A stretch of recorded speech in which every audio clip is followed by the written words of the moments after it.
Jeff is back. Our Reds are in first place, believe it or not. We're going to be talking a lot of baseball coming up next on the RotoWire Fantasy Baseball Podcast.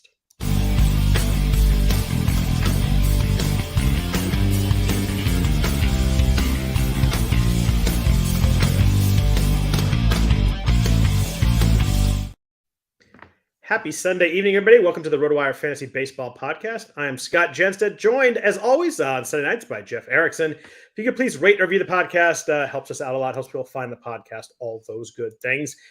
Jeff, welcome back. How are you? I am great, Scott. I mean, so many good things in life. Trip was amazing. Had daughter's graduation party. Had a great soccer tournament weekend. Life is, and our Reds are in first place, like you said. Although they played the big boys this weekend and lost 2 out of 3. But hung with them. They didn't get blown out the gym. Every time they got down, they came back. Today's game was really close. Could have gone either way. Friday night was fun with the Ellie cycle. I thought they hung with them pretty well for a team. The Braves are really, really good and on fire, and the Reds they need a couple pitchers right now. But I thought they hung in there really well. And Matt McClain can hang with anybody. That dude's my boy right there. Yeah, he's awesome. The Reds need 4 pitchers. Yeah. Right now. I mean, there's Andrew Abbott, and then there's everybody else. We'll see if Ashcraft returns to cromulence at some point, but I wouldn't count on that. I'm not counting really on bad. it. Yeah. I mean, they brought up Levi Strout for today's start. Yeah. Because they had yet another pitcher go on the IL. It's a tough look right now. It is a little bit tough, but Hunter Green should be back here. Maybe Lodolo at some point here would be back. So that's more of a maybe up in the air, but I think at some point, maybe in July, August, Lodolo will be back. So it's been fun though. I mean, these are the first 2 losses since you left, since we last talked. So it was a lot of fun. I got my wife on board. I'm officially on board for the rest of the season. It's officially our Reds. All right. I love it. I love it. And there's still, despite the sellouts this weekend, I still say plenty of room aboard the bandwagon. Twitter is infinite. So jump aboard. I just want it to be trademarked that our Reds has been a thing for many seasons. Yes, it has. It has. And our A's too, unfortunately. But, we gave up that trademark. Jeff. Yep. The dream has died on that one. I gave that back. Fisher can have that one. He can keep it for himself. Yeah. Someone asked Chad if Jordan Westburg's a lefty or a righty. He is a righty. We'll talk about Jordan Westburg getting called up here in a little bit. Yep. Other baseball stuff. The Rangers, Jeff, they just kind of keep playing well. The Astros did win tonight. Barely beat the Dodgers in extra innings. They're 5.5 out. Rangers are up 6 on the Angels. Also, these Rangers keep balling. Best run differential in the American League. We've talked about them a few times, but this does not appear to be a team that's just kind of going away. No, they're not. Well, I mean, like you said, best run differential. I mean, that goes a long way. I mean, to showing that they're legit. I mean, the Rays are plus 150 also, so they're right there. And the Rangers have lost 2 in a row, but still. They're a good team. Astros had their own struggles this weekend, losing 2 out of 3. The Angels, they lost today after they should have saved some Saturday's runs. But nothing like outscoring someone by 20 in a series and losing the series. Yeah, that's right. They outscored them. They outscored them 32-12 and lost the series. I forgot that they blew the lead on Friday night. That's right. Yeah, they lost 7-4. They lost by 3 runs on Friday, 1 run tonight, and they won by 24 on Saturday. It was funny. We were out to dinner after our soccer tournament games yesterday, and it's like, oh my God, it's 15 and that score, is that right? Yep.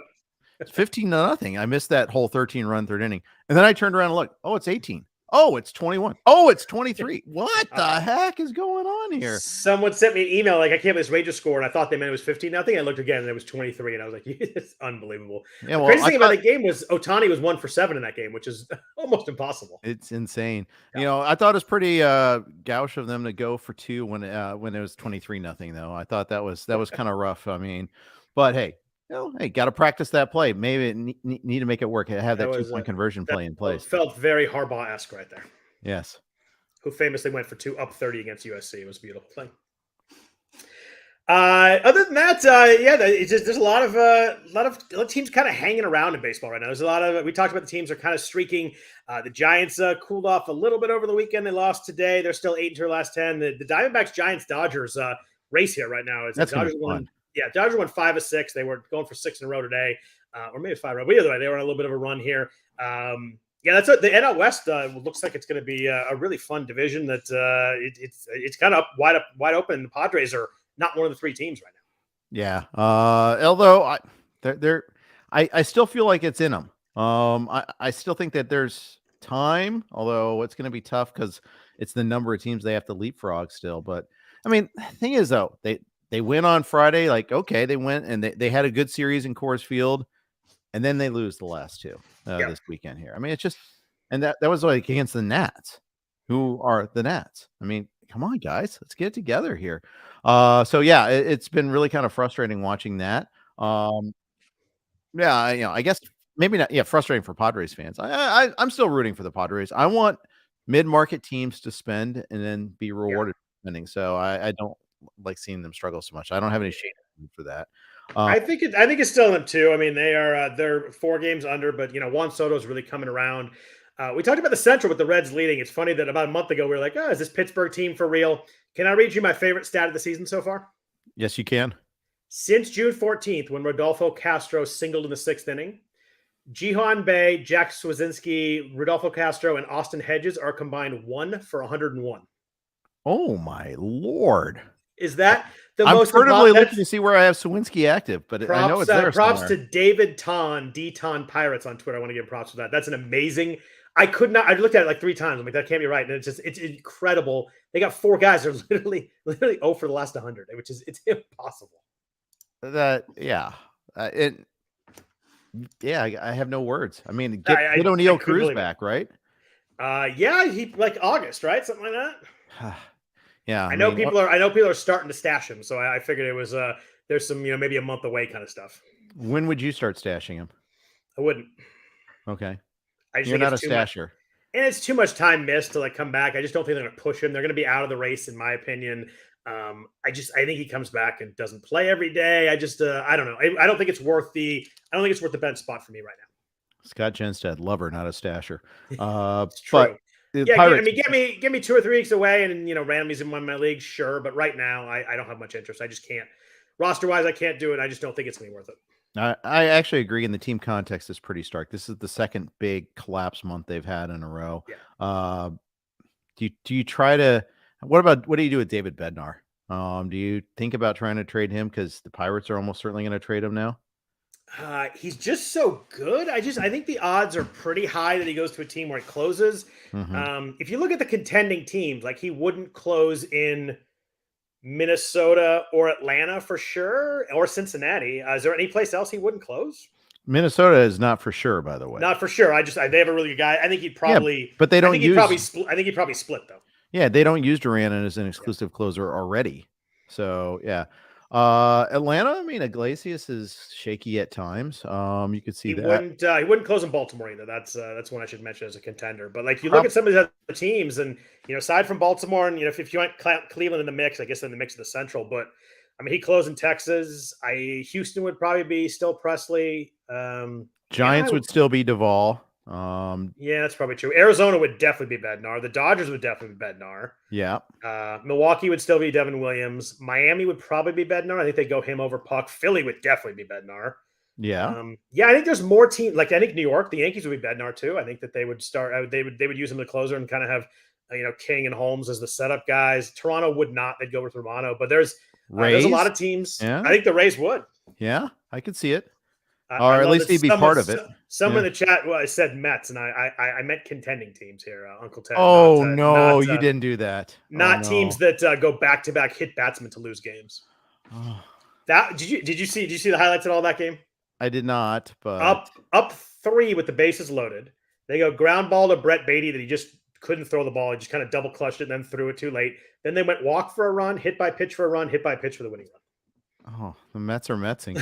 Like horrifyingly bad. So, I mean, they obviously have a lot of good players. They could sneak back into it with so many teams that get in the playoffs. But it's rough in Mets land right now. It's I know a number of Mets fans, and they are quite frustrating. That was an awful loss today.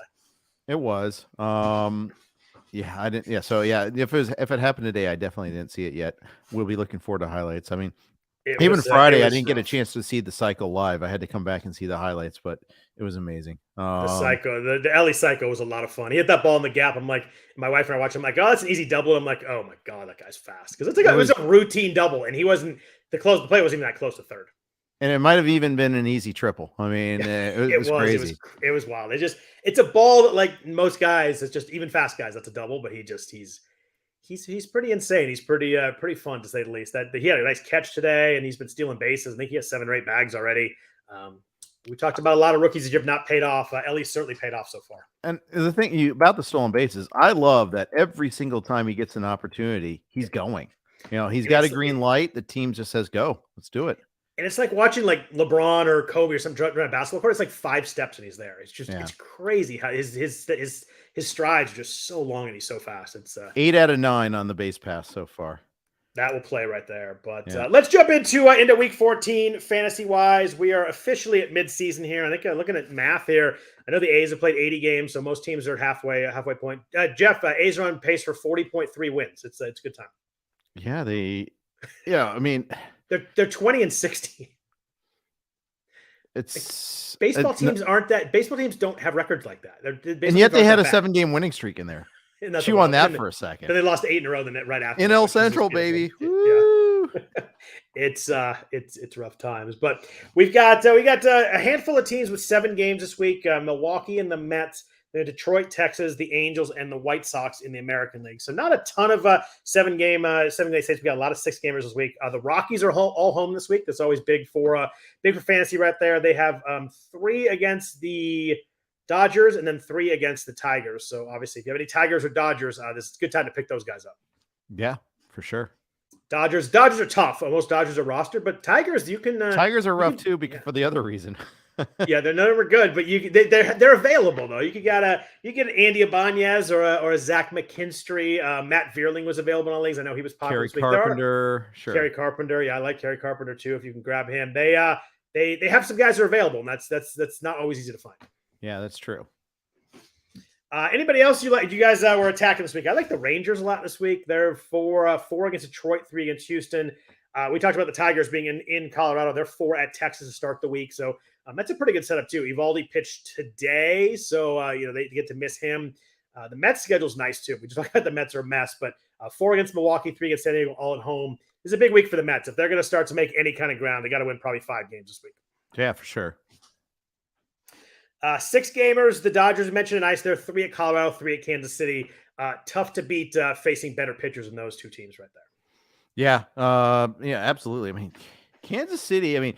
Oakland's crappiness is drawing all the attention, but Kansas City. There was like some people had legitimate reason for hope. They're only 2 wins ahead of the A's. They're 22 and 56 in their own right there.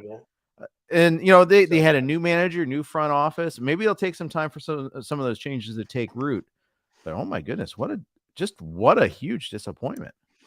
Yeah, it's been bad. They have a couple of exciting players, but overall, it has been really rough there. And you're right, kind of the A's being disastrous have hidden some of that. I'm looking at team ERAs. Kansas City's 5.24, the Rockies are 5.69, the A's are 6.01. Those are easily the 3 worst pitching staffs in baseball right there. Yep. Padres are also nice this week. 3 at Pittsburgh, 3 at Cincinnati. It's a pretty good setup too. We talked about the Reds playing well, but not necessarily the team that you want to fade pitching wise. Without Green and Lodolo, there's not a lot of guys you're scared of. Yeah, Williamson's got a 5.40 ERA. Weaver's got a 6.86 ERA. Man, the Padres miss out on Luke Weaver night. He's getting torched lately too. Luke Weaver's getting smoked lately. It's like vintage Lance Lynn, and vintage earlier this season Lance Lynn day. But Weaver might be worse than that. Ashcraft is worse than that. 7.17. Scouts penciled in for another start in Williamson, so they miss out. So the Padres don't even have to face Abbott, which that's just a gift. Yeah. Ashcraft, Stout, Williamson for the Padres this weekend. It's going to be the Reds are going to have to score a lot of runs, and they can do so. But if you have Padres this weekend, that's and they get Pittsburgh to start the week. Like that is a really nice week for San Diego. Yeah, the Reds don't even have Lively anymore. He went on the IL today, so it's rough. They can they trade for a pitcher now? They could. I'm sure Patrick Corbin's available, as was joked about when I was on VSiN, but. Let's get JP Sears out there. Yeah, the A's aren't going to trade him because they have him under a lot of control. Yeah, he's too young. But he's too young. But I'm actually, believe it or not, I'm actually okay with the Reds not doing a go for it trade right now. I'd like to see some things settle first. Yeah, that makes sense. And especially because they're not one pitcher away. The Reds are 6 pitchers away. Yeah, 3 they're starters and 3 relievers. Yeah, they're Green and Lodolo, and maybe one more guy after that. I mean, they do need a lot of help there. But, Yeah, Green, Lodolo, Abbott. We'll put Abbott in that. Yeah. But I don't want them trading Noelve Marte for a starter right now. I just don't think that's a wise use of resources there. So yeah, I just and I don't want them to see them trade away. Who's the pitcher? Connor Phillips. I don't want them trading him. Yeah, I just think save your powder. Jeff, question in the chat for you. Someone is in a outfield needs outfielders in a points league. They need 2: Jorge Soler, Byron Buxton, Marcelo Zuna, Nolan Jones, Lamont Wade Jr. I'm adding Buxton for sure. He pinch hit today, so I think he's okay with the injury. And then I'm going Jorge Soler in a points league just because he's got a ton of power. Yeah, I'd say so. I mean, I think you can make a case for Nolan Jones at times when the schedule's right. Yeah. But yeah, and they're home. It is a full home week. It is. So there is that, but there are 2 lefties, one of which is Kershaw. Yep. Yeah, I think that's close. It's close to go ahead and go with with Nolan Jones there too, but I think he's third on that list. Yeah, I wouldn't argue too hard against that either. They do get Emmett Sheehan this week. Jeff, Emmett Sheehan, he of the 0.34 BABIP. Is that a little lucky? Maybe you think that might be a little bit lucky.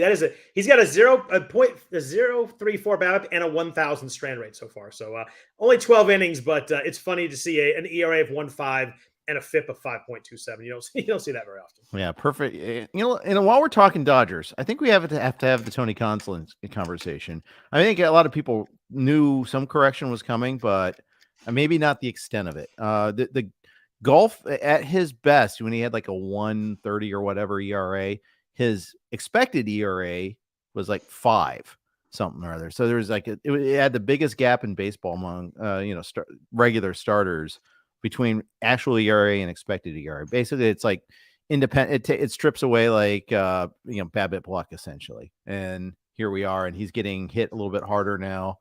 So he's had a couple bad outings in a row. Yeah, I think you look at the swinging strike rate, so really jumps out to me on Gonsolin. He wasn't a huge strikeout guy, but he did get swings and misses. He was like 12% kind of guy. Swinging strike rates at 9.4% before tonight. Mm-hmm. I can't imagine it got any better tonight. He had 3 strikeouts in 5 innings, but strikeout rate's under 20% right now. He was very down. Yeah, he's very much like on that fence of like just enough strikeouts to have it work out okay. The crazy thing so far, Jeff, his BABIP's 196 right now. So he's still getting really, really lucky. ERA is 3.3, but man, he's scary. I wouldn't want any part of him at the moment. He's straddling the Hendricks line, basically. Yeah. And he always finds a way to get guys out. He's never had an ERA over 3.23 in a season, which is pretty wild. But without those strikeouts, I'd be worried that line he's been kind of skirting is gonna go on the wrong side. Yeah. Do we get Julio Urias back this week against the Royals? It looks like Sounds like it. It looks like they think he's going to pitch over the weekend against the Royals. Is the hope for the Dodgers? That'd be big for them because they're really good, but they need him back. They've been kind of just skating by and pitching at the moment. We've been working on 4 starters essentially. Yeah. Yep. Let's talk about a few players before we get into FAAB. I wanted to start with someone that I think we probably talked about in May. Is is this guy going to turn around? Is he going to figure it out? Last year he did. Blake Snell has figured it out again. Jeff, he has been absolutely on fire. 0.36 ERA with 43 strikeouts in June. That's over 4 starts. He was even good, really good his last 2 starts in May too. Last 6 starts, 2 earned runs, and last 3 starts, double-digit strikeouts. He is as good as it gets right now among starting pitchers. Yeah, second half Snell kicked in a little early this year. But I mean, it all looks really good. Swinging strike rate's over 14%. If you're in a trade league, are you going to trade this hot streak, or are you just going to ride this and you figure he's figured it out and we're good to go now?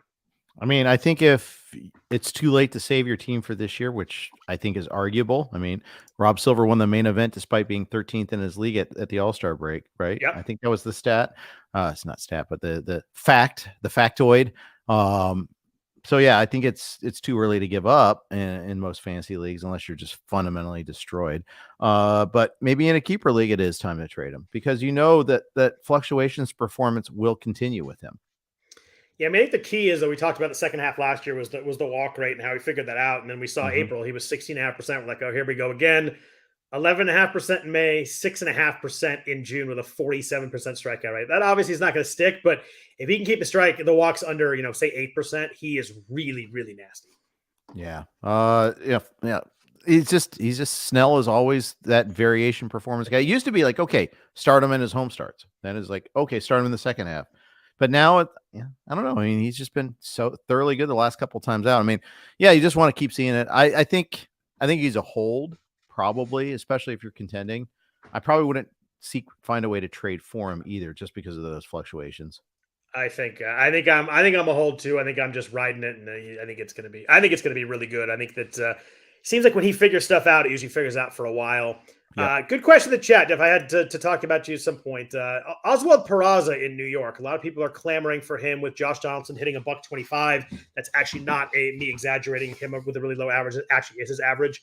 The problem with Peraza, and everybody's clamoring for Peraza, but he was really good in May. He's been terrible in June in AAA. He's hitting like $184 in AAA. So it's not like he's knocking down the door. He was in May, and he's been really bad since then. The thing with Josh Donaldson, I get he's been horrible, but if you look a little deeper, 49% hard hit rate, 22% barrel rate with a 0.51 BABIP.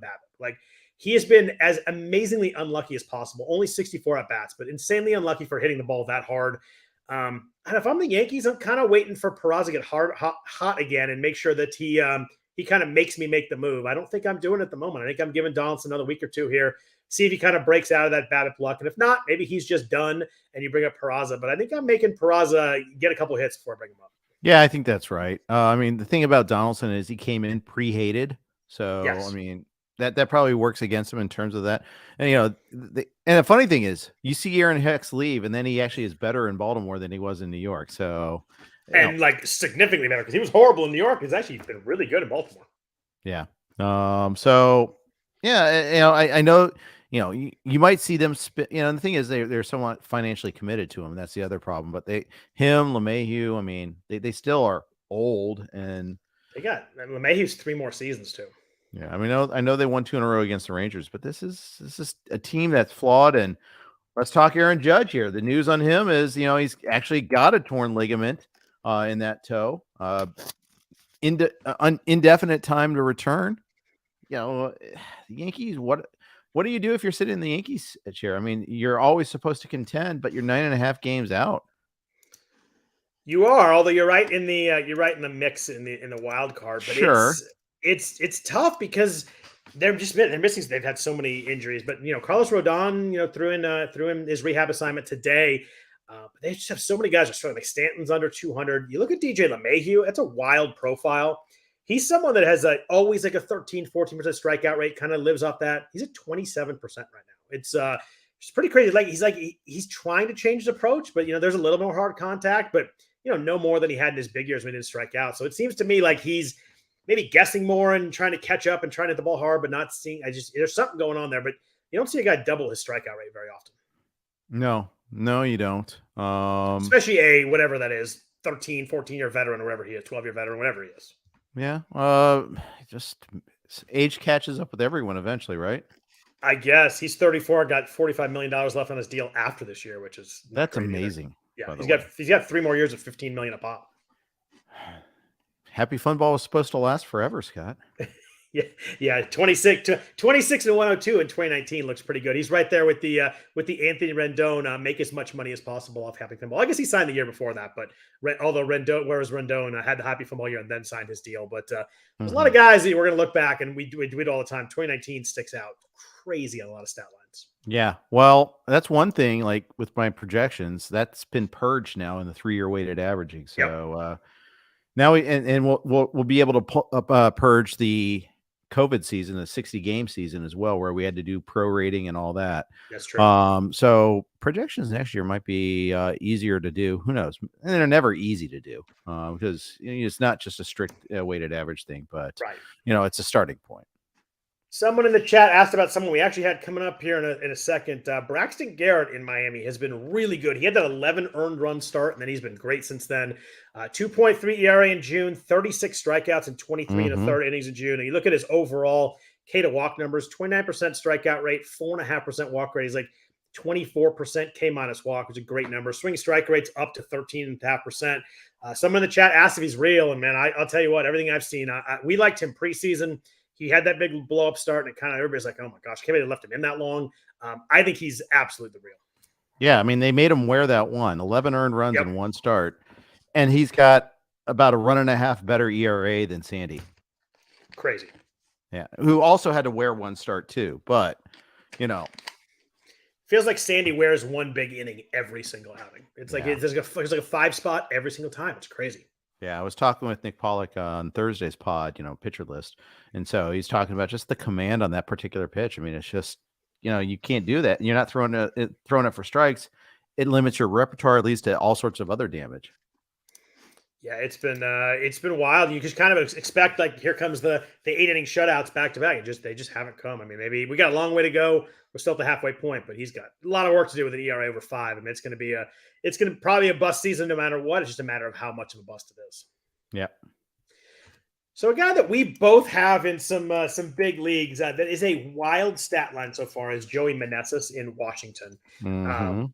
It is so strange. Like if you had told me that Joey Meneses was hitting 293, hitting 4th every day, I would have thought that he would have been just an absolute phenomenal pick at the point. Like the issue with him was like, is the batting average for real? Is he actually going to hit that high?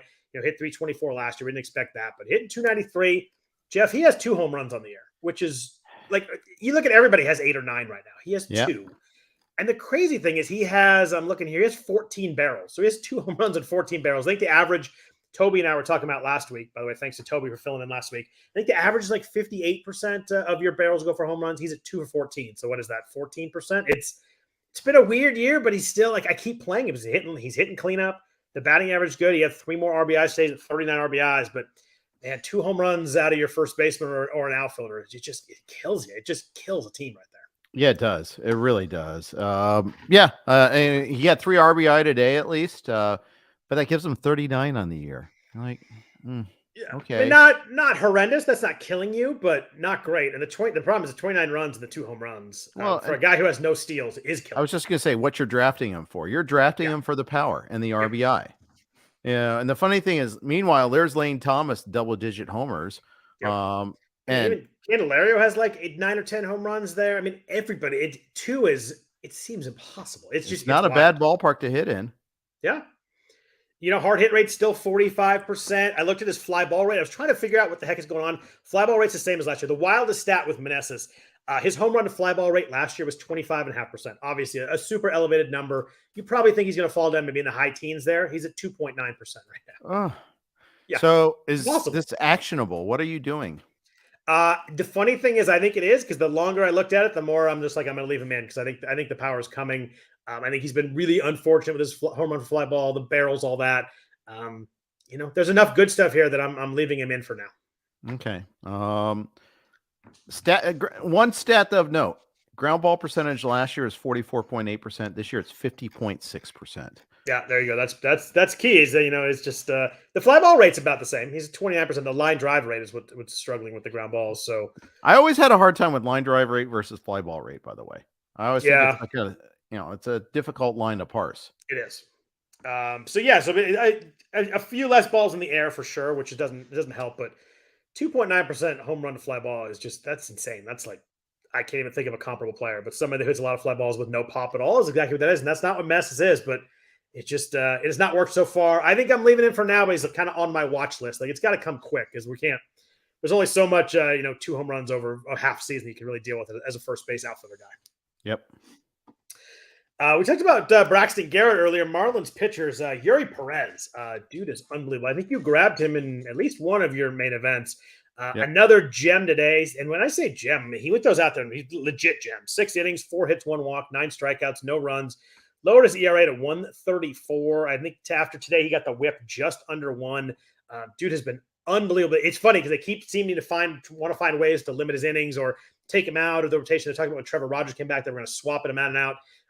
He's kind of making them keep him in the rotation. They're in the playoff hunt right now. It's going to be hard for them to get him out of the lineup. I know they want to manage his innings. They're going to have to figure out a way to do it somehow. He's at 72 innings. They threw 77 last year. But man, whenever he goes out there, dude is awesome. He is. And I do fear that then the latest note is like they're going to pause him before the All-Star break after his next start, because it's an Atlanta start. And Miami's got. Here's the thing: Miami's, they're outperforming. I mean, sure, when you shut out Pittsburgh, great, but he also shut out Toronto before that.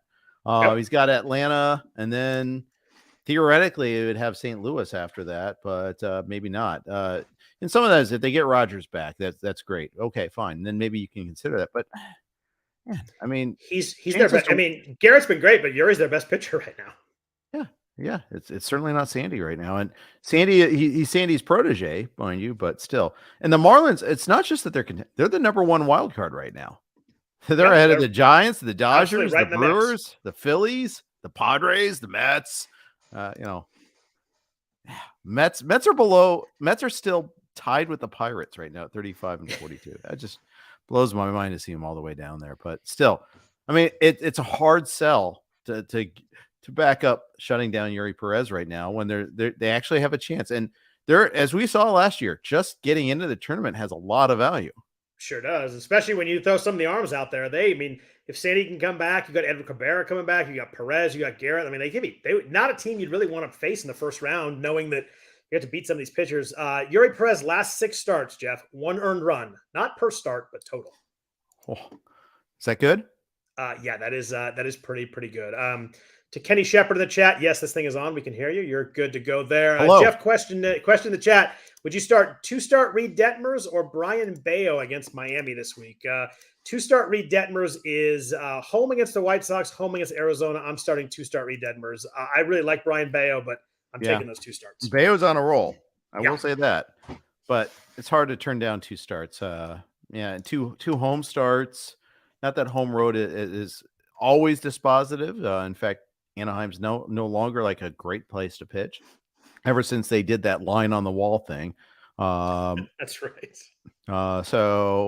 But still, I think I'd take my chances with the 2 starts. The White Sox are like one of the weirdest teams in baseball. So they can be scary at times. Luis Robert, who I know is on our outline, is on fire right now. Eloy had a stretch where he's good, but we're still, a nation's lonely eyes turn to Tim Anderson, see when he's going to break out. But, it's a very weird team.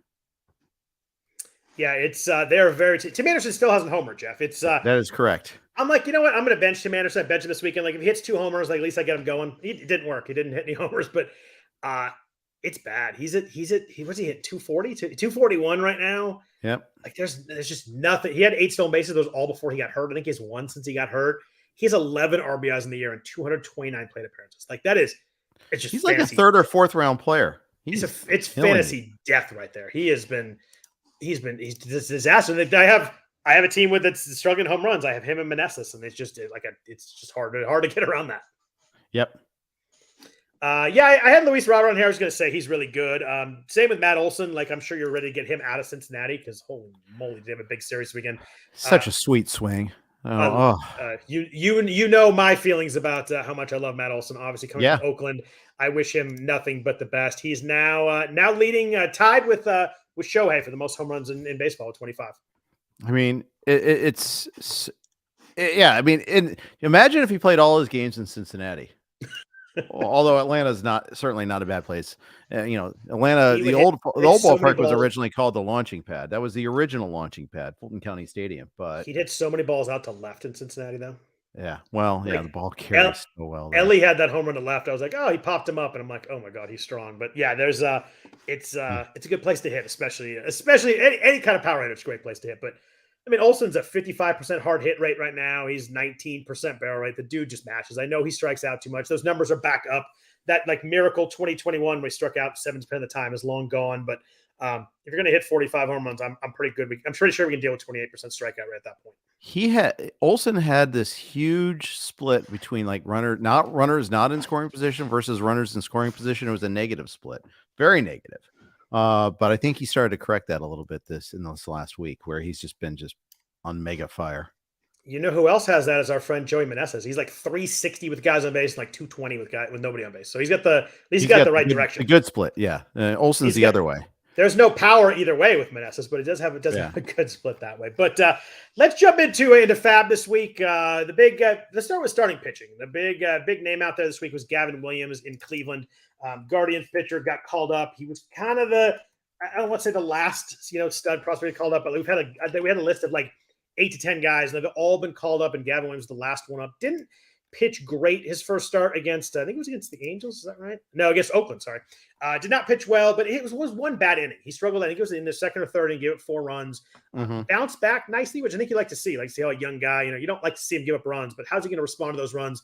Kind of settled in, pitched pretty well after that. Pretty high level prospect.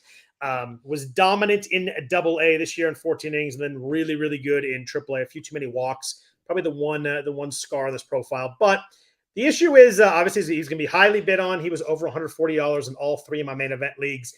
The issue with Williams, the question I had for you is, do you think he sticks in the rotation? Cal Quantrill will be coming back this weekend. Cal Quantrill is not very good, but they seem to want to put him in the rotation. He is someone that we used to like in the past. He's been really rough this year. How do you think this works out in terms of who sticks in this rotation? I think if Williams pitches well on Tuesday, I think he sticks. That was the answer I gave someone asked earlier. I'm like, if he pitches well, they can't take him out, right? Yeah. And so here's Williams' next 3 starts. At KC, at the Cubs, not great, but not awful either. Yeah. And then home against KC. So, I mean, he misses that Atlanta series, which is huge. Yeah, massive. Now, if they do something silly and go 6-man, then that screws us a little bit, probably. But depends on when they do it. When Quantrill comes back, for that matter, too. I mean, they could take Logan Allen out of there. I suppose they could just have Cal Quantrill go to the bullpen. They could trade Shane Bieber before the deadline, I guess, is also a possibility.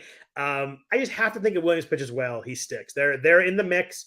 We talked about how the Centrals are terrible. They're only 2 games behind the Twins, even though they're 3 games under 500. I just have to think he sticks if he pitches well. Yeah, and again, Shane Bieber, we discussed this before, but there's a cliff here right now. And especially in terms of the Ks, 198 Ks in 200 innings last year, 77 in 100 this year. Yeah, he looked a little better this week. I think he had a decent strikeout game this week, from what I remember. He gave up a 3-run homer to, I think it was Willie Adames. We had 8 strikeouts in 5 innings this week. Yes, he did. In the chat, I know that Santana said they're not going to go 6-man, and Quantrill has a spot. He kind of has to say that right now. I don't think they'll go 6-man, but he kind of has to say that with Quantrill. I don't know what they'll do when push comes to shove. He doesn't have to. Tito's got a lot to say. I mean, yeah, Tito doesn't have to say anything. I just don't think he wants to say like he's going to not start. I think he wants to see these guys go through one more. I think he wants to see Williams and Allen pitch this week before he decides. So he just kind of goes with that. It would be my guess. But if it were me, I'd put Quantrill as the kind of the middle reliever, the long guy. But I understand that. I guess, Aaron Savali, I guess, go to the pen too. I don't think that's going to happen as much. But it's interesting in that there's a lot of heavy bidding on Gavin Williams, and we don't totally know he's going to make a second start this week. Yeah, that's right. I haven't gotten Williams yet so far. I haven't come really close. Some of that is because in one league, I won Ellie. Another league, I think, was the worst team ever drafted. Our FAAB has been drained down. So worst live of main event ever drafted. Still plugging along there. 36 points in my league. Are you still in the 700 club?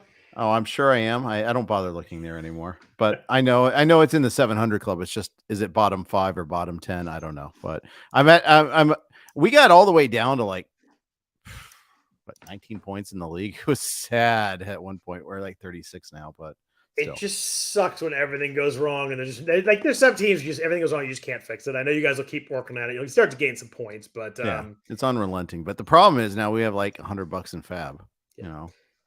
Some of the chat mentioned that Tanner Bibby's been bad. He really had one bad start. You look at that 6 earned run start, but the last start was 1 earned run, then 3 against Arizona, 1 against Boston, 3 against Minnesota. Like, he's had one start with more than 4 runs. I don't think he has a problem. I think he's actually been pretty decent. Yeah, I do too.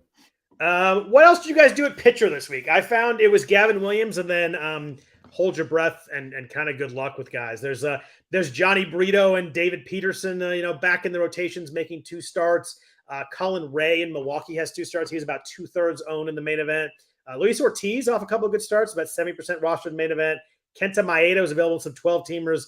I'm curious what the heck you guys did with pitching, because after Williams, my waterfall was very dry. Well, like you mentioned, Brito, we won a $2 bid on him. Okay, fine. Gets Oakland the first start. Yeah, I think I won Maeda in a league. I actually kind of like that. He looked really good in his first start. Yeah. Ted mentions Brian Hoeing, and he is filled in well while Cabrera's been out, but I don't know how long he's going to be for the rotation. That's the only problem with him. Although if Yuri Perez is moved out, who knows? I mean, that could open a door up. It kind of depends on how long Cabrera's out. The 12% strikeout rate in AAA last year kind of freaked me out on hoeing. Sure, I could see that. Cabrera's been weird. Like, there's been no news on him. Like, when he first went in the IL, I was like, we don't think it's a big deal. He might not even miss his bullpens. He's going to miss a couple starts, and then just been like dead silent. So that always freaks me out when nobody's like, oh, he threw on the side today. He looked good. I just it freaks me out a little bit. Sure.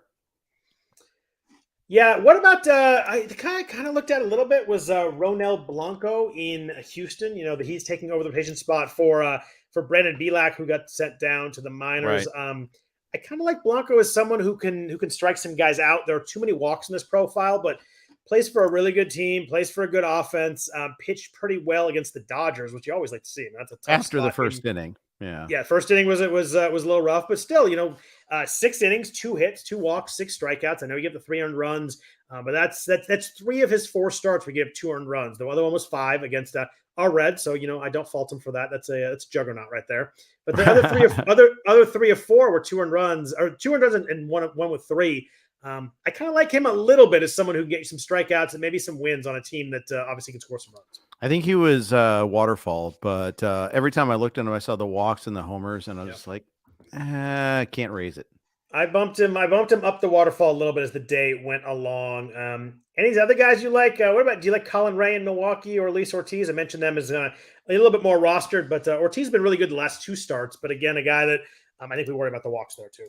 Yeah, there's torchability problems, and there's also offensive support problems. So I just Pittsburgh ability problems. Yeah, that too. And then Colin Ray. I mean, yeah, he's had some moments. He's also had some other moments. But that's what's available to us if we have to fill in those gaps. Yeah, agreed there. What about did you do any kind of stashing with Brandon Pfaadt this week? He's about half rostered in the main event, pitching much better in AAA right now. Had a really good start. I was watching Ryan Nelson today because I thought there was a chance that if Nelson got smoked again, they were gonna maybe make that switch. But Nelson was really good today, so that kind of went out the window right there. So I was like, I kind of moved him down my list as that went along. But he's someone that people paid a lot of money for early on. We see a lot of prospects kind of stumble their first time around. Do you think we see Pfaadt in the rotation here fairly soon? Possibly. But he's kind of had 2 strikes. Got sent down at the beginning of the season, got knocked around there. Yeah. By the way, Arizona leading the NL West with only 2 good starters is really remarkable. That's we talked a lot about our Reds in terms of the pitching deficiencies. Arizona's kind of the same boat. They are. They score a lot of runs. They're tied with the Dodgers for the second most runs in the National League. Mm-hmm. You look at runs given up, and they have the second most runs given up in the West alone. Like their pitching is definitely an issue. That's a team that we're talking about the Reds. The Diamondbacks are a team. They're going to compete. They're going to have to trade for a start at the deadline, I think. Yep. That was kind of the extent of the starting pitchers. Were any relievers you liked? Daniel Hudson was talked about a lot in the main event, or in a lot of columns and stuff. He's 72% rostered in the main event. Someone's coming back for the Dodgers. I don't know if he's going to close. There's some thoughts that maybe he could be the guy for the Dodgers there. They kind of use Phillips and Gratterall as kind of high leverage guys, although Phillips had 3 saves this week after not having one for a full month. Hunter Harvey is 35% rostered in 12 teamers. He clearly seems to be the guy over Kyle Finnegan right now. I think Finnegan's blown his last 3 opportunities where he actually had save ops. He's pitched okay since then, but anybody you added reliever wise, I felt like it was another really, really dry week among closers. Yeah, I mean, Hunter Harvey's been bouncing around, and every time I want to buy into him, he pitches the 7th inning or he pitches badly in his own right. So I just kind of like, I don't know. I mean, they were literally dodging raindrops, and that win over the Cardinals on Thursday. It's just miserable conditions for a game. Cold and wet. He did get a save there, but he barely got that save. He was hanging on for dear life. But it was also adverse conditions too. So I didn't really go after those guys at all. I'm still kicking myself for dropping McGuff everywhere and then seeing the Guffer had 3 saves this week, Jeff. I know. I'm aware of that.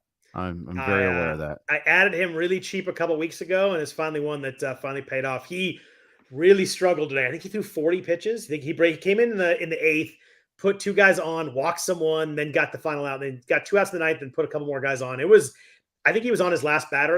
I forget who the last guy was. He actually hit a ball pretty hard to shortstop, and they made the play. But I'm trying to remember who it was. I can't remember who he was facing. But it was really close today. But I'll take the saves every time you get it. It seems like he's the guy. It was Tyro Estrada, by the way. Yeah, I am dropping Andrew Chafin now. It was a night. We got some saves out of him. Yep. It was fine, but you need the spot. Move on. Thank him for his service, and hope he does well as a setup guy. Yeah, I had Chafin available in a couple main events, and I did not bid, so that'll pretty much tell you kind of where I fell on that. Yep. If you're in a deeper league, or maybe you're trying to stash somebody, I think Brendan White in Detroit is mildly interesting. He's pitched to 8 innings, 13 strikeouts, no walks. I know he gave up a couple runs today, but a ton of strikeouts so far. I think Detroit would love to trade Alex Lang if they could. He's not been very good. Whoever else they have there is nothing great. I think that Brendan White could be a guy maybe we see the last 2 months get some save ops in Detroit. Yeah, maybe so. I mean, Lang hasn't been bad. 42 Ks in 30 innings. I guess I'm looking at the walks now. Okay, I get it. Sure. Yeah. There's been some really rough outings in there, especially the last 4 or 5 weeks too. Yeah. Only 2 blown saves though, so he might have some currency. He still has the Ks. Someone might, they would love to trade him. Probably won't. Yeah, and that's the thing. If he could pitch, well for 3 weeks. He's 27. They don't necessarily need to keep him. Obviously, they're not in the mix. I think that that situation could open up pretty well, and I think that and Jason Foley's just a guy to me. He's been pretty good this year, but I think Brendan White's someone that could come pretty quick and has struck out a lot of guys. He's interesting to me as deeper league or a stash, or maybe not quite yet, maybe a couple weeks for the trade deadline. I think he's a name that I'm going to keep my eye on a little bit. And the minor league numbers support it. So yeah, I can see it. He can punch guys out. What about on the offensive side? Obviously, the big call up that we mentioned a little bit last week, but he was not available in NFBC leagues was Henry Davis, number 1 overall pick in the Major League Draft in 2021. Catcher eligible in leagues, which is really the key point as he's playing some outfield, some DH. But if you have a bad second catcher, I felt like Davis was a guy that you need to go after pretty hard this week. Yeah, I like him. So in one league I've got Matt Theis, as 2 leagues actually. I've got that was my swap I was going to make if I won Davis, which I did not. Yeah. So it's one where I think I would put in, but I wouldn't go big. If that makes sense. That's kind of what I did. Depending on where I was and what I needed, I went a little bigger. I was in the high 20s, low 30s. So I don't know if you consider that big or not for a catcher, but I did not win him. He went for 68 where I really wanted him. So I wasn't close to. I went for 47 in the league. So I was in the ballpark there, but I was just a little shy. Okay, fair enough. How do you think about him? I mean, obviously he's a massive prospect, and the key is, he last year or in Double A this year, he's had 7 stolen bases. So you can get that out of a catcher. That's obviously huge. Hasn't looked overmatched so far, small sample, but 47% hard hit rate, 13% burn rate, only 21% strikeout rate, walking a little bit. He's looked like he's fit so far. Yeah, he has. So, I think you can definitely go ahead and take a chance. But again, you're looking at a Pirates team that's not scoring a lot of runs. I mean, it's true. He's done that, and he scored 2 runs. So there's that issue. So Jeff, what do we do? What do we do with newly available Joey Votto? I think it was 11% rostered main event leagues coming into this weekend. 3 homers this week for our Reds. Would you bid on Votto? How do you kind of feel about him, fantasy wise, helping us out here down the stretch? Yeah, I love Votto. He's my one jersey. Yep. That's your only jersey in any sport. One baseball jersey. I have a Steve Yzerman hockey sweater and a Chris Collinsworth jersey. No, I do have a Joe Burrow jersey T-shirt. Right. I bought it at the Super Bowl. I'm a little bummed there's not a Chris Collinsworth or Kenny Anderson jersey somewhere in the back of the closet. I'm old, but not that old. I mean, it wouldn't fit. I was gonna say I've had Joe Montana and Jerry Rice jerseys, and that's the same era. It is the same era. Yeah. Yeah. Hey, there's John Candy. Oh wait, sorry. Wow, I can't believe you went there. Yeah, I know. Hey, you guys are good now, so it's okay. It's fun. You know what? It's a good time to be a Cincinnati sports fan. It is. You just wish the AFC wasn't quite so stacked, because getting through those playoffs every year is going to be an absolute massacre every year. Oh my gosh, I know. Yeah. I mean, now the Jets have a real quarterback, so they're in the mix of someone you have to worry about. I'm not putting them quite in the mix yet, but yes, they're in the mix. Yeah, I'm not putting it as a favorite. How about that?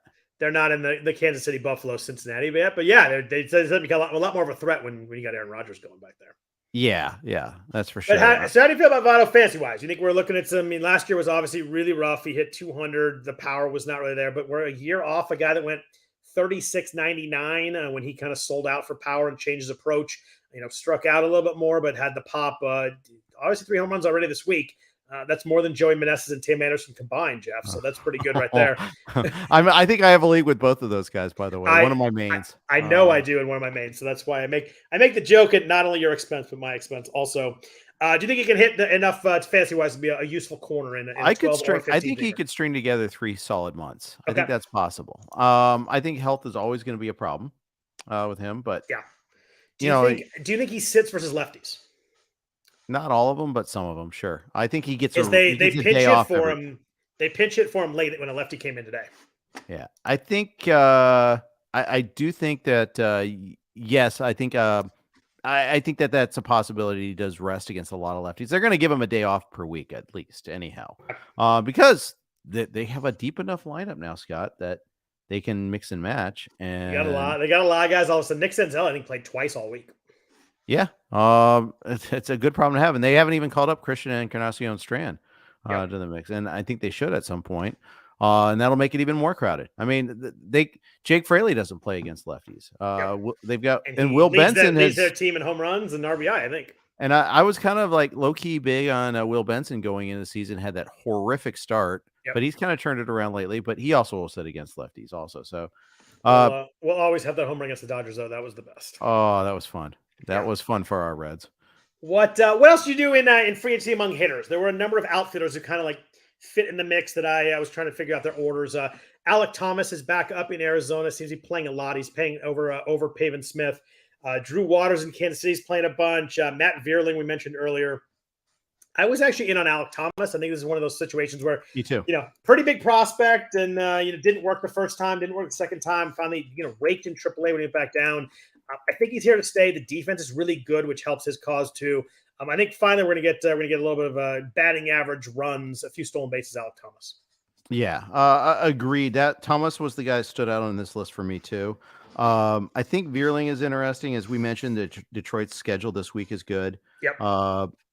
And then you have Michael Garcia on the list. I know he's not an outfielder, but he's another guy. Well, the three bags on Friday. I mean, that's going to catch anybody's eye. And I wasn't going to put him in the list, and I'm like, well, everybody has him. He's only 38% rostered in the NFBC Online Championship, the 12-team contest. That seems crazy to me because not only has Garcia been running, but he hits his hard hit rate. I think is over 50%. If I'm not, it's exactly 50%. Hitting 280. He's got 11 bags now. I mean, this is 21%, 22% strikeout rate. This is someone that can hit in addition to running. I think he's third base and shortstop eligible. I know that he was Rob Silver's guy preseason. He's tweeted about him a bunch of times. But Garcia, after starting the year in the minors and then getting called up, starting a little bit slow, coming up big. He hit fifth a couple times this week. He should be rostered in every league, including 12-teamers, in my opinion. Yeah, and the thing is, I did a sneaky ads video on Friday, and on that I brought up Garcia. He was available in in the Yahoo Friends and Family League.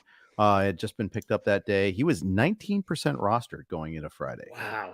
And in all Yahoo leagues. Now, and I think it serves as a reminder, for better or worse, we're aligned a lot with the NFBC main event. It's a great contest. It's our favorite contest. We spend the most time on it. But most people play in other types of formats. A lot of 10 and 12 team leagues out there, a lot of points leagues out there. And in those formats, maybe he's underserved a little bit. And so it's good to notice these sort of things. For sure. I think I'd pick him up in all those kind of formats. It's a good point. We try and I know we do talk about the main event a lot. I try and bring in some 12-teamers here also. But I think Garcia, especially at third base, I know shortstop is really good, but at third base, I think that you can find ways to play him at corner. I've been playing him for about a month in the main event. It's been really nice. The stolen bases have been really, really good. Yep.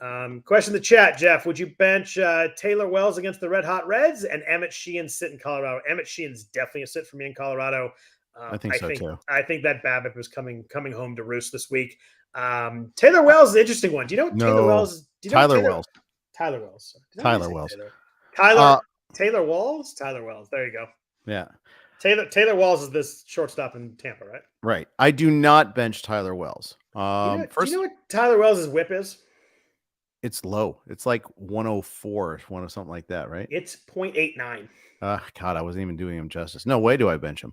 Especially in Baltimore. Got to remember, guys, Yep. ever since they changed the dimensions of that ballpark, Camden Yards is a pitcher's park. You know, sometimes maybe not for batting average, but definitely for power. It's Baltimore. They call it that for a reason because it is that. And they've got a great bullpen. And the Reds are much better hitting team at home than they are on the road. Huge split because Cincinnati is an extreme ballpark. And you know, this is a big change in ballparks. Yeah, I roll with Wells. I think it's hard to find two alternatives for those guys in most leagues. So Yeah. Billy, good question, but I think I'm benching Sheehan and sitting and starting Wells. I agree with Jeff on this one. Tyler Wells has a K to walk, K minus walk over 20%. We mentioned the WHIP is 0.89. Yeah, I mean Cincinnati's could hit him, and but you're right. In Baltimore, I think I got to throw that. There's no way I have a better option than those. I think. Right. This is a good point as any to bring up Jordan Westberg. We were brought up earlier. So in FBC, he wasn't eligible. He's getting the call tomorrow. Other leagues, the RotoWire Staff Keeper League, if he were not already kept as a prospect, and I know he is, you couldn't bid on him tonight. I went to go pick him up in our Yahoo Friends and Family League, and he was picked up within like 9 seconds of it when the tweet came out.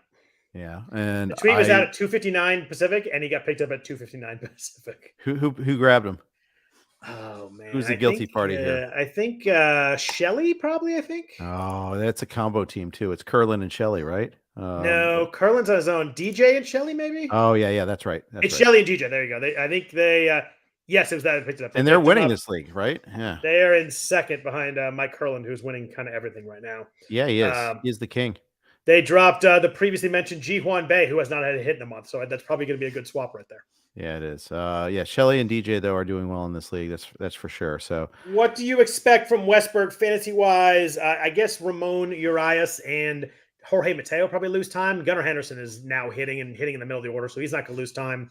Do you think Westberg play? I mean, they called him up to play. Right. You can't call him up and not play him. He's got 18 home runs. He's got 18 home runs already at AAA in 67 games. Like it's a crazy good stat right there. Also has 6 stolen bases. Obviously, a huge prospect. 51% hard hit rate, 21% strikeout rate, hitting 295. It all looks really, really good. I know coming up, in the majors is always tough, but he certainly looks like he's ready. And there's others too. I mean, Connor Norby's still coming. I mean, they're just loaded with prospects. So seems like Baltimore and the Reds just keep they're loaded with prospects. They keep bringing guys up. It's crazy. Yeah. Question about Matos or Westberg. I'm going Westberg slightly. Just I think the Giants will mess around with Matos' playing time. Yeah, they're annoying. I like Matos. We talked about him last week. I like him, but I think I go Westberg a little bit. I just think I think they're going to bring him up. He's just going to play. Yeah, I mean the O's at one point were sitting Gunnar Henderson every once in a while too. Keep that in mind. So I do. I mean, yeah, he was so bad though early. I think he's finally it's to the point now where he's playing so well. He's playing every day. Did they say who they're cutting for him? Has that moved? Has that been he's coming up tomorrow, so I've not seen an official move. That's probably why it's coming up tomorrow. Not the move has made because they have to inform someone. But I mean, Mountcastle's on the IL. I mean, that's it's been a while. So, but it's vertigo, which is kind of weird. But he is symptom free. So that's good at least. They have Ryan McKenna up right now, who's not really playing, but he's an outfield. They might need that. Mm-hmm. They probably sent Joey Ortiz back down, right? He's not playing a lot. Yeah, that's true. Ortiz is a little bit of a prospect in his own right. He is. Yeah, people were pretty excited when he got called up, but I'm looking at his game log here. He played once, and that was a pinch hitter in the last. He hasn't started since June 17th. Yeah, what are we doing? Yeah, might as well send him down and let him play every day. I mean, sure, he probably doesn't think so. He'd rather have that major league contract, but still. I wouldn't hate a DFA on Jorge Mateo, but I think he's got too much base running and kind of playing all over the field defense mix. But he's a horrible hitter. Yeah, he is a glove first prospect. Yes, Mateo. Last time I looked, he had 4 runs and 4 RBIs in June. I know because I traded Giolito for him. My bad. Oh, that's right. I know that. I think he's hitting 160 since May 1st too. It's. I don't have a lot of good news for him. I think he had 6 homers in April, and he has 6 homers now. Yeah, he had 10 stolen bases in April too. Yeah, he's an easy sit. Last 21, no. He does have five steals in the last 21 days, so there is still a little bit of running, but no power at all. I looked today because someone asked about him. He had 5 steals in May and 5 in June, but man, he's hitting $160, and just nothing else besides steals. He's not a very good hitter. He's just what it comes down to.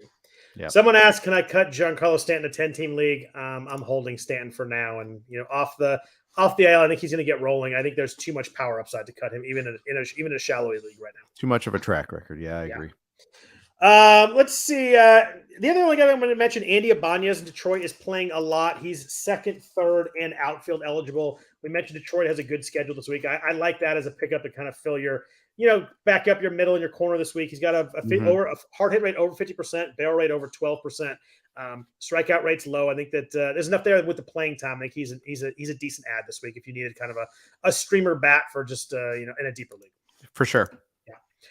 A few news and notes before we jump out of here. We mentioned Aaron Judge already. I assume you're a hold on Judge. The quote from Aaron Boone was not great. It was like, I think he's going to be back this year, but I can't say that definitively about anybody, any human being. It was a very Kyle Shanahan, like he might be dead by the end of the year kind of quote that he gave last year on someone. It was really strange. I think he was trying to like not commit to anything, but it came off weird. And then he talked to Judge. He's like, as soon as I feel better, I'll be back in there. But man, I think we're like, there's no way to guess because I don't think they know. But it sounds like he can't walk without pain. So we're a long ways off. Yeah, there's a little distrust factor there too because the way they played it, they weren't even like eager to put him on the IL. And that's strange really looking back on that week now that like how badly he's hurt and how they were like, oh, it's day to day, and it's very strange. Yep. Someone asked if Jazz Chisholm is coming back this week. It certainly sounds like it. He tweeted that he was in Boston, which I guess is where they play this week. I'd have to look, but I think that's where they play this week. He said he was looking for food recommendations in Boston, so I think it's a pretty good sign that that he's ready to go. Yeah, they're at Boston on Tuesday, so I think Jazz is back this week. Yeah, so I'm curious if we can believe social media, Jeff, which we always can. It's always true. Yeah, well, you with your work there in that field, I'm sure you know that better than anybody. But I do. Playing time will be interesting there. I mean, Jonathan Davis had his moments. He's kind of slowed down, but in fact, he's really slowed down. He's not nothing. They could sit Luis Ariz and just guarantee his 400 season right now. Lock it in. Shut him down too. While the market's shutting guys down, why don't we do that too? Go anti Ted Williams and just shut him down right now. By the way, this has been awesome. I hope he's around 400 as long as possible because it makes a lot of fun. So Joe Sheehan had a pretty good tweet thread about Luis Ariz's 400 season, comparing it to contemporary, like previous, eras, like Ted Williams. Ted Williams faced like 71 pitchers all year when he hit 400. Oh my gosh, really? Yeah, and Ariz has had to face like 140 different ones. And I was gonna say, I feel like he faces probably 70 a month. Yeah, Williams faced like X number of guys the fourth time in games and hit like 500 there. Tony Gwynn, when he had that run, had like half of his hits on the third and fourth time through. Thanks, you just don't see that. Thanks, Bud Selig, for losing that 394 in mid-August run. Yeah, I know. The point is, Arias's 400 season is more impressive than you think, and maybe we always talk about but he doesn't have the power, he doesn't have the speed, he isn't whatever. Still, as a pure feat, as like an accomplishment, maybe not in terms of pure value, but just an accomplishment. It's hard to hit 300. I mean, in today's pitching, pitchers are wizards. Every team's got 5 guys in the bullpen that throw 95 with movement. I mean, it's so much harder to hit for average in today's game, and yet here we are. His strikeout rate is 4.9%. It's nuts. So here's my question, Jeff. If he hits 400 and the Marlins are in the mix, can he win the MVP with hitting 7 home runs? No, I don't think he can, but if he hits 400 for the first time in, what is that, 72 years? No, more than that. 2 years? I think 1941 was Williams, right? I understand. Yeah. I think if we were voting 10 years ago, I think we're voting now. I think the voter base is not as batting average oriented. I just think the attention on that would be so wild that I wonder how close he get. I agree with you. I think that there's gonna be someone there that I'm trying to look at. I don't know how he beats out Acuna for example. Right. Exactly. I mean, Acuna has 38 stolen bases, 34 stolen bases, 16 homers, hitting 328. 66 run. I mean, I just don't know how you beat that out with 7 home runs. Yeah. Let's just appreciate it for what it is. And agreed. But Yeah, I mean, if he's not known for being an exceptional defensive player, he doesn't hit for power, blah, blah, blah. Let's not talk, but, again, let's talk about what he is doing, and it's awesome to see. And just leave it at that. I agree. I just want to throw that out there. I thought it was a fun Joe one. had I like to quote Joe Sheehan a lot because A, he's an exceptional writer, B, he's a really good friend of mine. But he had a piece on the Reds on, I think, Thursday or Friday. It came out, and it was such a great line. He goes, there's more to baseball than rings and parades, more to baseball fandom than winning the World Series. There's a ride, and right now the ride is amazing. Yeah. Amen to that. I love that line from Joe. Well said, and I agree. There were those early 2000 A's years where they lost every round the first round. I would not trade those right because those were fun seasons. I know you want to win one in the end, but like I'd rather have that run than like win one and then never win again, like the Marlins kind of thing in the 90s and early 2000s. Like give me the consistently winning team. Although I admit that I would have liked to see the A's win one. I'd like either of those would be fun right now. Yeah, exactly. But, although I do. I'm not even going to say what I remember, but you still have a team, Jeff. So at least there's that. Okay, so I do remember 1990 against your former team. Yep, heavily favored A's. Yes, yeah. What a weird 3-year stretch for them. And the sad part is the one they won doesn't really count because it was in the middle of a gigantic, huge tragedy that nobody remembers. Nobody cared about baseball. Exactly. By the way, nor should they have. I lived in the Bay when it happened. It was as scary an event as I've been in, and it's sad that run. The only time they won was the time where they couldn't have a parade, they couldn't celebrate. There was no way to celebrate when there were literally people that had died. So it was just it's too bad they didn't win another one than there. Yeah, well, I mean, their run was there's so many things, so many good stories in baseball. Like the Cleveland teams that were so good. I mean, they never won. They lost to the Marlins in the World Series, and then they had so many other heartbreaks. And they lost to the Braves too, right? Yeah, and the Braves 95, won, and all those amazing Braves teams won World Series win. But wild. I mean, you got to remember how amazing those teams were, and it just illustrates how hard it is to win a damn tournament. It's and it's harder now because you have more layers to it. It is. There's an extra round in there. There's an extra team in there. And we saw last year. I mean, in baseball, teams can get hot and a couple good pitching performances. And it's not like basketball where, usually the best team over a course of series wins. In baseball, a couple hot pitchers changes a lot of that. So exactly. A few other news and notes real quick before we get out of here. Shane McClanahan, who's leading the majors in ERA for guys who qualified. Yuri Perez is better, but among guys who qualified, I think McClanahan's leading at 2.2 or something in there. Threw a bullpen Saturday. He left early with some mid-back tightness. Of course, all of Twitter and all Rays fans freaked out. They've had a bad run of injuries there with, Springs and who's the other guy? Rasmussen, who have obviously missed the entire season. Sounds like he's going to be okay, Jeff. Sounds like they dodged a bullet on this one. Knock on all the wood. Yeah, McClanahan's awesome. He's so good. But supposed to pitch Wednesday at Arizona. They don't play on Monday, so I'd like to see some probables for that. I know Bradley's throwing Tuesday and Eflin on Wednesday, but it seems like McClanahan Thursday is the way to go at the moment. So the problem is, though, you're going to have to act without full information. You're just going to have to, unless they actually put him on the IL on Monday or Tuesday morning, and you've got another pitcher whose team doesn't play on Monday. I mean, that's threading the needle already, and having a decent enough pitcher to slot in anyhow. I mean, you just either have to say, okay, I'm gonna risk taking the 0, or you have to. I guess it depends on the quality of your fill-in, right? I think with someone this good, I'm risking taking the 0. Apparently, he threw a side session today and gave high fives and handshakes and fist bumps to the training staff afterwards. So, okay, read into that. Don't hurt your back will. doing that, but yeah, right, no doubt. Yeah, be careful with that. There's video of him like giving high fives that I think Mark Topkin on their beat writer tweeted. So there's enough there, and he's good, so good that I think I don't like to risk zeros, but I think I'm risking the zeros on this one. Okay. Max Muncy expect to return on Tuesday, as Chris Taylor went on the IL, so they're kind of swapping spots there. So you have Max Muncy, get him back in this week. A couple of closer announcements, Jeff. Liam Hendricks won't return before the All-Star game. I don't think we're surprised by that one. Mm-hmm. But Ryan Helsley in St. Louis, there's supposed to be like a 10-day shutdown. They kind of ramped back up. It wasn't serious. The quote today was he is not close to returning. That's not a great quote. Not one you want to read about your pitcher. No, well, and the thing is, again, it's an arm injury, so and forearm too, which always work out so well. Yeah, it's always downplayed and then it's worse. And also 10-day shutdown too.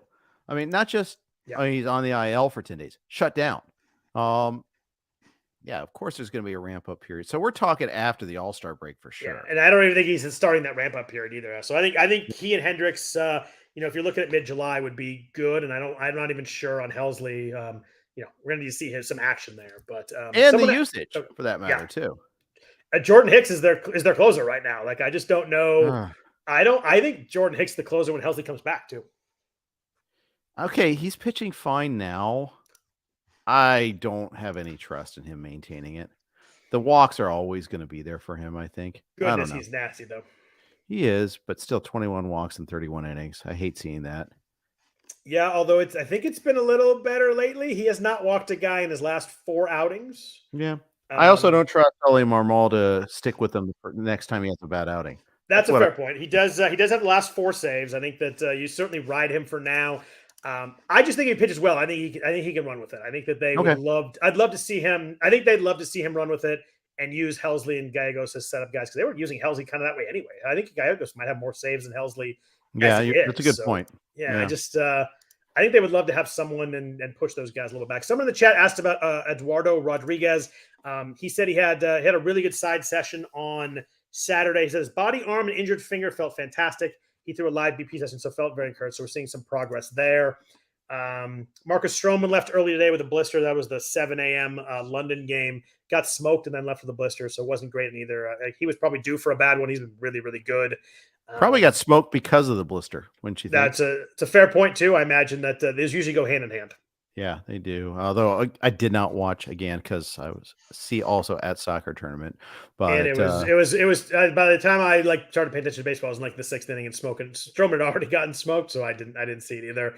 I didn't watch games till after that. Byron Buxton didn't start either game with back spasms. Did enter the game late today, so that's a promising sign that they don't think it's an IL situation. So with Buxton, it's always slow, but some positives there. I think that's about it. James Paxton left early. His last start says he believes he'll make his next start. So that's how your pitching rotation kind of lines up situation there. If you need Paxton, at least he thinks he's going to make his start. But obviously there's a little bit of a risk of a 0 in that one too. Yeah. Billy Hayes, let's just talk about the Cardinals real quick. Suggested they'll probably try to trade Gallegos or Hicks or Helsley. Cardinals, I mean, they won today. That was big. Good for them. They needed some sort of positive sign, but they're in the right division. I keep saying that, but at the same time, they're still 8.5 out. They're still 13 games under 500. Say they it's not out of the realm of them rallying to win the division. I don't see that as that far fetched, but I also don't see them. I think it is far fetched to them doing damage in the playoffs if they do get there. So there's only 3 teams in baseball history that have been 14 games under 500 and made the playoffs. Mm-hmm. That was from Sarah Lang the other day. The 1914 Braves, the 2005 Astros were 15 games under, and the 1974 Pirates are 14 games under. Granted, different now, the extra playoff team or extra wild card team, but they've buried themselves. They will have to get really, really hot and play really, really well, which again, you mentioned the Central. They're only 8.5 back. But they got to pass 4 teams, too. It's not like they got one team ahead of them. They need one team to tank. They need 4 teams that play well. I think the Pirates are safely in that mix. They'll pass them. But the other 3 teams, they're going to need them to they're going to let them pass them, too. They're 13 games back. They got to get to 500 before they worry about anything. Yeah, that's true. And they, you're right. They played a little. They were 5-5 their last 10, so maybe a little bit better. But I mean, they don't. They're certainly not streaking yet by any means. Yeah, I'll say this also: they have a lot of division games left. I think they've played 25 of their divisional games. That means you play 13 times 4 is 52. They still have 27 divisional games left. They have a pitching problem. They do. I like Jordan Montgomery. Miles Michaelis has been better lately, but not great overall. Flaherty's day to day. He got scratched this weekend. Flaherty throws 6 shut innings, then walks 6 guys in a row. Matthew Libator has been really bad since he's been called up. He's not been the savior there. Yep. Wainwright is Wainwright. Usually to get hot, you need some pitching help. I mean, I know the Reds, they got really hot this week or the last 2 weeks without much of it, but I don't like their offense as much as I like the Reds offense. They have a lot of pieces in St. Louis, but not really firing together. I don't don't know. I don't see it, but like you said, they're in that division. They win, 10 and 12. They're kind of right back in it pretty quick. Yeah, and Tyler O'Neill's now on the 60-day IL. Yeah. Cleared to play catch a couple weeks ago or a week ago. Fairly procedural, I think, because he was not coming back before that anyway. But that's been a weird situation all year. Like, I don't know how much of that is they don't like him, how much he doesn't like them, how much of that is him. It's been a weird situation all year with him. It sure has. Jordan Walker, 15-game hitting streak though. He's kind of fit right back in the lineup. He's been pretty good since he got called back up. Yep. Who's been really bad is Nolan Gorman after that hot streak. He's been horrible lately. Yeah, for sure. I think I'm looking here. He's hitting 117 in June. He is 7 for 60. He had like a 34-game hitless, 34 at-bat hitless streak. They should trade him the Pirates. He'd fit right in. Yeah, he would. Yeah, he had 2 hits today, so I apologize. He's above 117 now, but it's been really bad for so long. It's he after that hot start to the season, he's been bad. For sure. Cool. Anything else on your mind? Anything else you want to talk about? You're good. I think we kind of hit on everything possible. Yeah. I had to cut Josh Rojas in a couple places, including one NL only league because he got sent down. I mean, it was one of those like, okay, I didn't think he'd be a star, but I thought he'd be solid enough that he's a solid major leaguer now. But then you look at his line. Oh yeah, he's in the Tim Anderson club. No homers this year. He is. He and Tim almost have the same line. Yeah. I mean, you paid a lot less for Rojas at least, but had to cut him. Yeah, the 23 stolen bases were so big for Rojas last year, and just he's had 6 so far this year, but no hard contact, no barrels, strikeout rates up. There's not a lot of love there. It's a crowded situation in Arizona. They got a lot of guys to play a lot of spots. So I think I agree that I think he's a drop there. Yep. Cool. Well, thanks everyone for listening to the RotoWire Fantasy Baseball Podcast. We always appreciate that. If you want to follow Jeff on Twitter, he is at Jeff_Erickson. I am at Scott Jenstad. We'll be talking a lot of baseball here as this summer and all that goes along there. It's a fun time to watch baseball, getting fully into it here now. Other than that, hope everybody has a really good week and a good fantasy week. And take care. We'll back at you next week. Have a